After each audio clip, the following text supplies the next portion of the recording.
భక్తులారా, ఆంధ్ర మహాభారతం మౌసలపురం ప్రథమాశ్వాసంలో ఉన్నాం. నిన్న మనం 50వ పద్యం వరకు చదువుకున్నాం. ఈరోజు 51వ పద్యం నుంచి కొనసాగిద్దాం. తమ్ముని కాచునట్టి సముద్రత గైకొన వల్లడయ్యే వేగమున రుక్మిణీ సుతుడ ఖండ పరాక్రమమొప్పగిట్టి శౌర్యము భుజాబలంబు మెరయంగని సాత్యకి సంతసిల్లి దర్పమున పేర్చెమెచ్చొలసి ప్రస్తుతి చేసిరి చూచు ఖేచరుల్ కనుగొని వృష్ణి వీరులు నికామ సముజ్వల రోషభస్ని నెమ్మనమున ఉద్ధతింబగ సంవత్సర సౌఖ్యము విక్రమోద్ధతిను మెరుపగ వారలిద్దరకు ప్రీతి వలర్పగ సింహనాదముల్ ధనపదమెల్ల నిండగ బలంబు జలంబును ఉల్లసిల్లగను భోజాంతక సంగమన విరాజతమగు అబ్బలంబు రౌద్రోద్రేక భ్రాచితులైతాకి పెనగిరే జాలియులేక కృష్ణుడీక్షింపంగన్ అయ్యిరు తెరగున కప్పుడు కయ్యమునకు పరమసాధకంబుగము కలిగెను మయ్యంచు తుంగ అచ్చడ దయ్యమునేర్పు విను చెప్పదన్ గురునాథ మునివర శప సంభవద మొదగదిల్ ముసలంబు సాద్భుతంబును అతి దారుణంబునకు భూరి సముద్భట శక్తి కేలనమున ముసలత్వ విస్ఫురణము కలిగించే ప్రవేశ లీల గైకొని సమర ప్రవర్తనము ఘోరతరంబుగ ఎల్ల తుంగలం పొడిగాగ చేసి ఇమ్మయ్య జడనిధిలో వృష్ణివరుడు సల్లించినను చెడదయ్యముని వరుల ఎప్పుడు శక్తిని ముసల శక్తి కురువంచకరా. యాదవ్ వీరులందరూ కూడా వాళ్ళు అనేక తెగలున్నాయి. భోజులు, అంధకులు, వీళ్ళందరూ కూడా ఒకళ్ళనొకళ్ళు పొడుచుకుండం, ఒకళ్ళనొకళ్ళు కొట్టుకుండం చేస్తున్నారు, మడిసిపోతున్నారు. ఇది కృష్ణ భగవానుడు ప్రత్యక్షంగా చూస్తున్నాడు. అక్కడ చూసి అనుకుంటున్నట్ట, రాజుగారు అంటే తన తండ్రి పొడి చేసి చల్లినా కూడా దాని పవర్ ఎక్కడికి పోలేదు. ఆ పవర్ తోటి వీళ్ళందరూ కూడా చనిపోతున్నారు. ఆ శక్తితోటి మరి ముని శక్తి అంటే అటువంటిది అని అనుకుంటున్నట. యాదవ వీరులక సమయంబున మధ్యపానోద్భూత మదము పేర్వి మునివర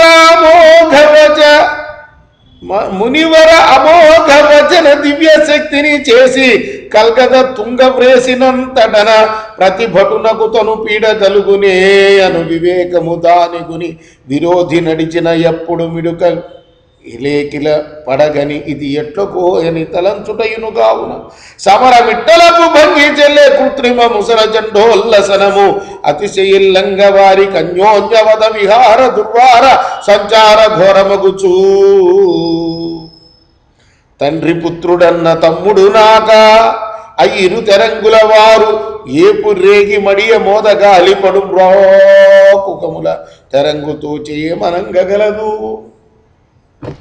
వాళ్ళు నిజానికి వరసలకి అంటే ఒక కులంలో వివిధ తెగల వాళ్ళు అయినప్పటికీ వరసకి తల్లిదండ్రులు అవుతారు కొంతమంది తండ్రి పుత్రుడు అవుతారు. ఆ వరస వాళ్ళందరూ కూడా ఆ వరసలు మరిచి ఈ ముసలం ప్రభావంతో తన్నుకొని చస్తున్నారు వీళ్ళంతా కూడా. అంతేకాదు మద్యపానం బ్రహ్మాండంగా చేసేస్తున్నారు, తెగదాగుతున్నారు అక్కడ కూర్చొని. మునిశాపము వారలమది అనయమున సమెక్కజేయ అందొకడైన వినుమరలుట తెరలుటలే కనిపెట్టుగా చేసిరి అది ఆర్పులు సెలగా. ఆ మునిశాపం అలా పనిచేసి ఒక్కళ్ళు కూడా తగ్గట్లేదు, ఒకళ్ళొకళ్ళు కొట్టుకొని చస్తూనే ఉన్నారట. అట్టి ఎడ విను భోజులు అంధకులను చాలగలుగుట ప్రబలుండు సాత్యకియు సమగ్ర శక్తి ప్రద్యుమ్నుడు ఆదిగాగ మడిసే వారిచే వృష్టి సమాజమెల్లా మొత్తం సాత్యకి ప్రద్యుమ్నుడితోటి సహా, ప్రద్యుమ్నుడు అంటే కృష్ణుని పుత్రుడు, వృష్టి సమాజం అంతా కూడా వృష్టి వీరులందరూ కూడా వృష్ణి వీరులు అందరూ ఆ గొల్ల వీరులందరూ కూడా చనిపోయారు. అనిరుద్ధు ప్రద్యుమ్ను సాంబుని సాత్యకి కతునిని మరియును కలుగు వృష్ణివరుల అంధక భోజవర్గ పరాక్రమ క్రీడల సమసి ఆ క్షితి తలమున పడియుండ కనుగొని పరమ మునీంద్ర శాపంబు మహాశక్తి పద్మనాభుడును తీవ్ర కోపాగ్ని తనదు చిత్తమున ఉద్ధరమై జనింపగ దురములలోన పురములోన పడక శేషించి మెరసిన ప్రతి భటాళి మీద కవిసి తుంగలగొని మోదిని అవశేషముగా చేసే ఇటుల శేష యాదువులను మౌసల విస్ఫూర్తి పొలసిరదిప నారాయణుడప్పుడు గాంధారీ వాక్యము తెరగు తెరచి మనమునన్ పారంగ పొందెనే ఇది ఆరూపునానుచు సంగరావని నొకడును నిలుచున్న చూచి మొత్తం ఒక్కళ్ళు కూడా మిగలలేదుట.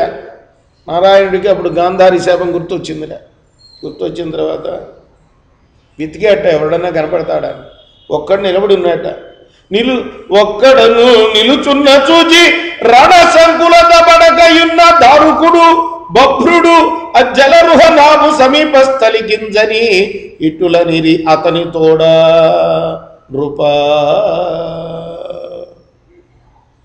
అఖిల జనమును సమృతమయ్యనిచడ ఏల బలభద్రదేవున్నెడ ముకుంద అరసి కొనిపోయి అతని చరితమునకు అనుగుణం పైన వర్తనమాచరింపు. ఆయనతో అన్నట్ట ఆ ఒక్కడితోటి వాడి పేరు బభ్రుడుట. పోయి బలరాముడిని వెతుకు ఎక్కడున్నాడు, ఆయన ఎట్లా చెప్తే అట్లా చేయి నువ్వు అన్నట్ట.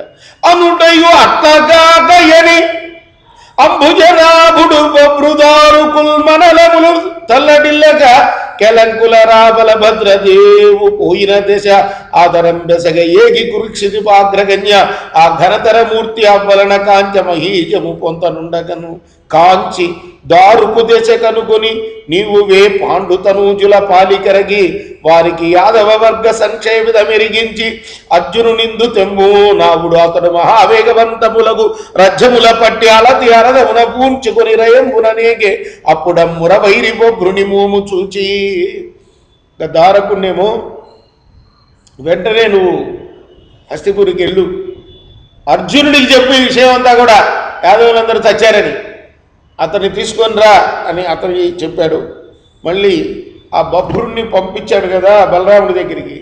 ఆయన మొహం చూసి వెళ్తూ ఉండేవాడిని వాడితో అతివ పిండు కుంజదారుల పురి చేర్చి అరుగు దెమ్ము వేగమనిన అతడు అట్లా చేయు పనికి నయచన ఒక బోయ తృంగ చేసే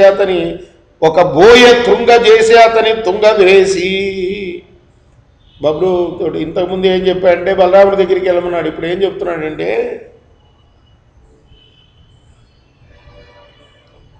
అతివల్ని ఉన్న ఆడవాళ్ళందరినీ తీసుకో, వెంటనే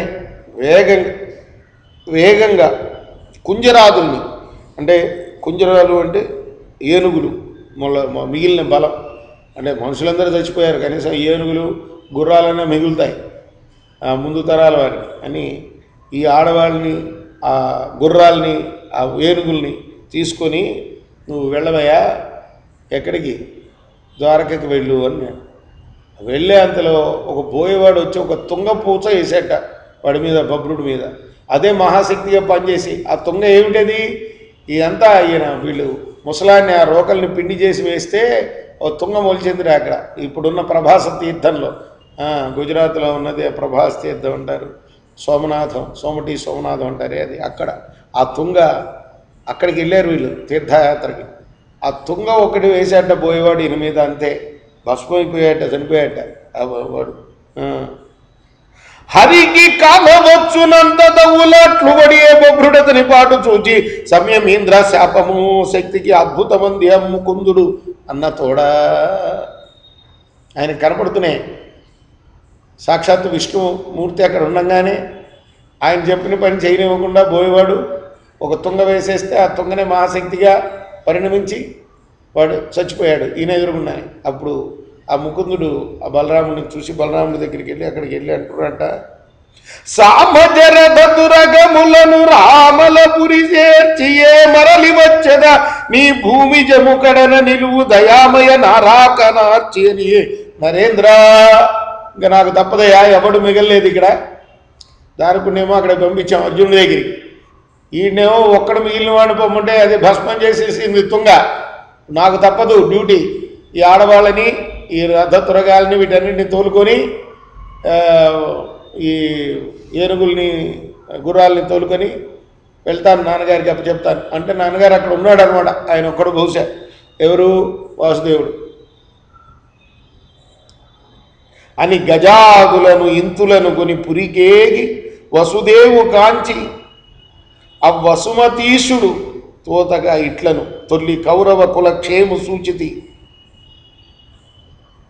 నేడు సకల యాదవుల నాశనమును కంటి అలఘ తేజోధన అఖిల బాంధవహీనమైన ఇచట అనువున వర్తింప మనసు కొల్పదు మున్న అన్న కారణము కలిగినాడు.